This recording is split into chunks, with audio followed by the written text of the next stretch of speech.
je tu so mnou malá skupina z Veľkej Máne tých reprezentatívnych osôb, ktoré sa zaslúžili o knižku Maňa. Pekne ich vítam a teším sa, že sa môžeme tu spolu stretnúť. Ku knihe samej ja môžem opakovať iba chvály, pretože som priamo nadšený. Pravda, že to je taký prvý pohľad. Ja som bol tak trošku zvedavý a tak ako dobrý čitateľ v úvodzovkách pozeral som najprv obrázky. A mal som pritom aj asistenciu všetkých prítomných, počnúť sestričkou, ktorá sa nechce vyfotografovať s nami, lebo že nie je z Mane. To je pravda. Ale slúži Máňanovi vnitre. Takže má aj tu miesto. A nás teší jej prítomnosť. Ku knihe samej čo povedať? Myslím, že tí, ktorí ju zostavovali, sa mnoho narobili. To je remeslo, ktoré je tak trochu poznám, lebo sme v Ústave svätého Cyrila a Metoda v Ríme vydávali slovenskú literatúru, slovenské knihy náboženského obsahu a potom ich posielali domov na Slovensko.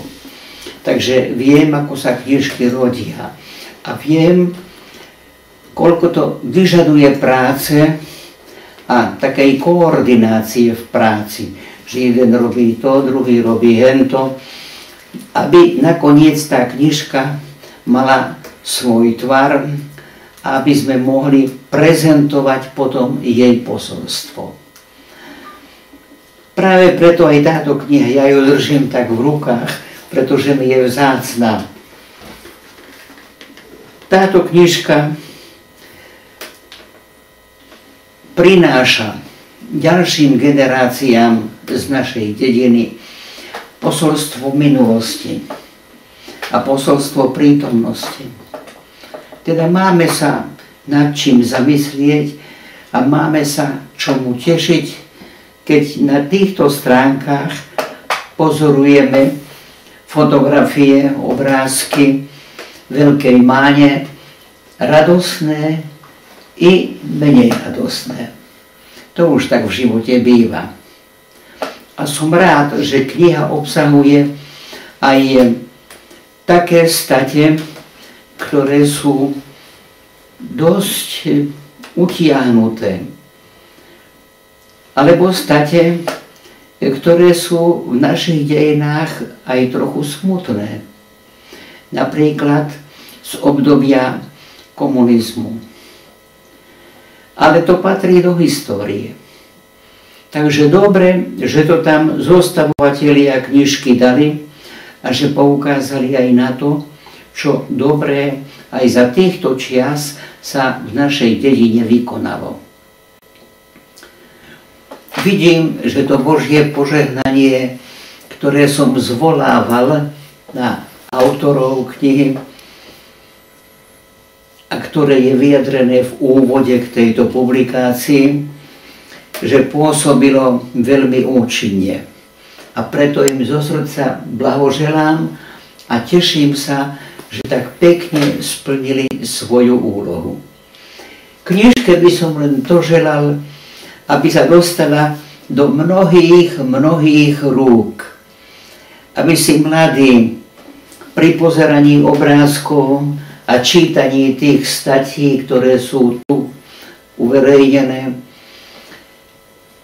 zaspomínali na seba samých, aby videli, v čom je, by som povedal, tá národná hrdosť aj našej dediny.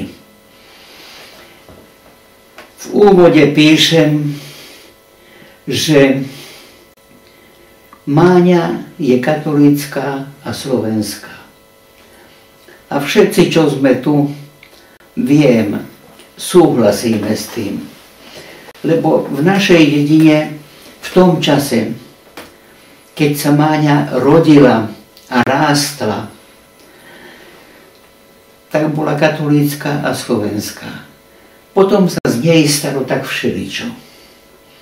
Pretože to, čo teraz obsahuje, to nie je už len slovenské a katolícke, ale rôzne.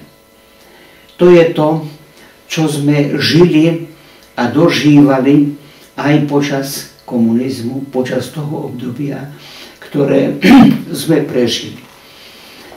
Gratulujem tým, čo prežili toto obdobie a zostali verní duchu, ktorí dostali od svojich rodičov, od svojich starých, tak ako je to tu znázornené.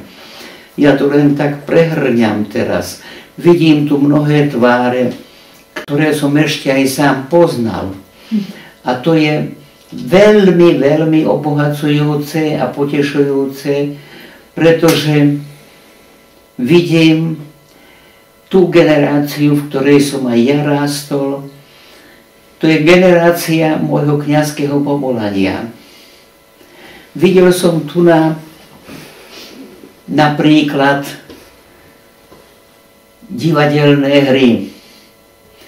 Ja viem, že s pánom učiteľom Nitrajom sme mali veľkú zásluhu na obnovení toho diela, divadiel. Myslím, že na Máni sme celé Urbánkovo dielo hrali. Jedno po druhom pekne. Aj za Maďarska. Vtedy nie, že by nám bol prial pán farár, ale sme to dali pod takú hlavičku, že budeme stavať pomník padlým. A pán farár Garaj vždy podpisoval žiadosť a tedy sme boli istí, že keď nám to on podpísal a odporúčal, tak budeme hrať. Lebo za Maďarska nie každé dielo bolo povolené. A nemohlo sa ani hrať bez povolenia ústredného kultúrneho úradu, ktorý bol v Leviciach a kam som za každým chodil pre povolenie pečiatka. Klasická pečiatka. Práve preto, keď ja držím túto knihu v rukách, ja myslím na roky, čo som rástol k svojmu kňazskému povolaniu. S pánom farárom, najmä Ďungelom, som rástol pri oltári, lebo vtedy som ministrovával. Od začiatku, ako Ďungel prišiel na Máňu, alebo ako som ja odišiel potom do Ríma na štúdia, tak vždy som bol pri oltári spolu s ním, ako ministrant. Dnes som už kňaz a tak po slovensky povedané veľkňaz cirkvi, teda arcibiskup. Nebol by som zastal ani kňazom, keby som nebol žil na Máni.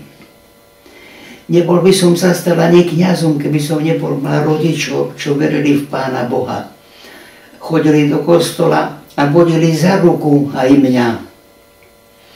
Pamätám sa, ako sa moja mamka starala, keď som sa pripravoval na prvú svätú spoveď. Nie, že by ma bola donútila do niečoho, to nie. Ona bola plná viery a vedela to, že by mala dať pokoj.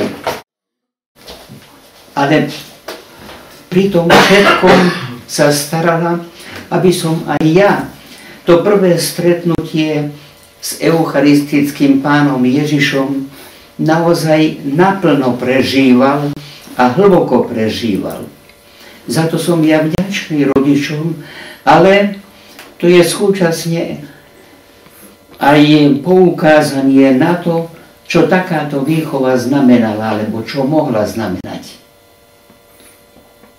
Preto, prepáčte mi, takéto jednoduché vyznanie pred vami, ale uvedomme si to všetci, čo znamená tá rodná dedina pre nás.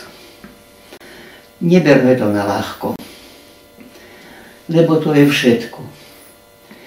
Ja som po tých rôznych cestách sveta nikdy nestratil z očí svoj rodinný pôvod, svoj kresťanský pôvod.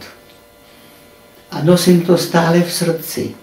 Iste sa pamätáte, ako som vám pripomínal aj pri prvých stretnutiach už ako kňaz, keď som prišiel do Máňanského kostola, som vám hovoril, toto je kostol môjho krstu, toto je kostol môjho ministrovania.